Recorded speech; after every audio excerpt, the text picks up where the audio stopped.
তখন সকাল বাজে 9টা। আমি একদম রেডি ফেডি হয়ে বেরোয় গেছিলাম বৃদ্ধি লুকের জন্য। লোকেশান আমার বাড়ির পাশেই ছিল। সো ব্রাইড তো বলছে আমি কিন্তু সেরকম কিছুই বলতে পারবো না। তো আমি বললাম কিচ্ছু বলতে হবে না, তুমি চুপ থাকো, তারপরেই আমাকে বলো। সো একদম সিম্পল একটা লুক চেয়েছিল আমার কাছে, কোনো রকম হ্যাভি যাতে না হয়, বেসটা একদম নর্মাল ন্যাচারালের মধ্যে। আর যেহেতু ডে মেকআপ সেহেতু ন্যাচারাল তো হতেই হতো। সো লাস্ট অব্দি ভিডিওটা দেখতে থাকো এবং লাস্ট লুক দেখে জানাবে তোমাদের আজকের ফার্স্ট বৃদ্ধি লুক কেমন লেগেছে। এরপরে আমার আরও একটা বৃদ্ধি লুক আছে। ডেটটা কিন্তু ছিল 30শে ডিসেম্বর। সেদিন দুটো বৃদ্ধি লুক ছিল এবং একটা ব্রাইডাল লুক ছিল। সো টাইম মতো পৌঁছে গেছিলাম ফার্স্ট ব্রাইডের এখানে, কমপ্লিট করে দেন সেকেন্ড ব্রাইডের ওখানে। লোকেশন কিন্তু ছিল অশোক বাড়ি। এই যে মিষ্টি ব্রাইডকে দেখছো, বৃদ্ধি লুকের ব্রাইড, এর লোকেশন কিন্তু আমার বাড়ির পাশেই, মানে আমার মাসি সম্পর্কে। আই মেকআপ কিন্তু একদম সফট রাখা হয়েছে যেহেতু ডে মেকআপ। আর আমি বরাবরই একদম সিম্পল আর সোভার লুক পছন্দ করি। তোমরা যারা যারা আমার কাজ দেখেছো, একদম হ্যাভি বেজ আমার একদম পার্সোনালি পছন্দ না। এবং ব্রাইডের কিন্তু ছিল ওপেন হেয়ারের ডিমান্ড, তো সেরকমই করেছি। মাঝখান থেকে চলে আসলো শাখা পরাতে। এই মুহূর্তটা অনেকটা স্পেশাল একটা মেয়ের কাছে। এখন মেয়েবেলা শেষ, এখন সারা জীবন শাখা পরেই থাকতে হবে হাতে।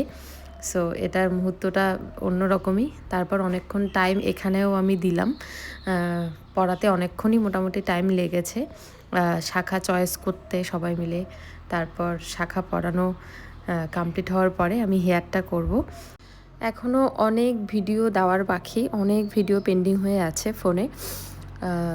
পরাপর অনেক ব্রাইডের লুক ছিল, মানে ব্রাইডাল কাজ ছিল জন্য এডিট করা হয় না এবং দেওয়াও হয় না সেরকম। এখন আস্তে আস্তে আমি ভিডিওগুলো ছাড়বো এবং সব কটা লুক দেখে জানাবে যে আমার অগ্রহায়ণ মাসের ব্রাইডগুলোকে তোমাদের কেমন লাগলো, অন্যরকম কিছু করতে পেরেছি কি না আগের বারের থেকে।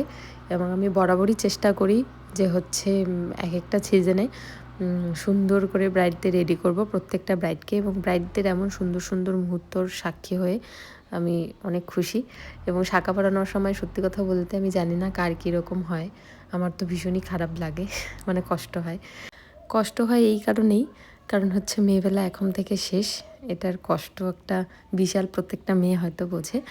যাই হোক, তারপরে ব্রাইড আমাদের লোকেশানে যাচ্ছে, মানে মেন প্যান্ডেলে ক্যামেরাম্যান খুঁজতে, মানে ফটোগ্রাফারকে খুঁজতে, যে তাড়াতাড়ি করে নাও সব কিছু।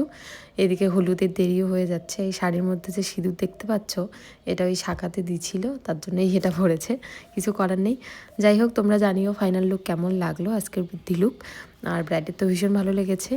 এবং তোমাদের শুভ দিনে যদি এরকমই সুন্দর সুন্দর লুক পেতে চাও, অবশ্যই স্ক্রিনে দেওয়া নাম্বারে যোগাযোগ করে নিও। সবাই ভালো থেকো, রাধে রাধে।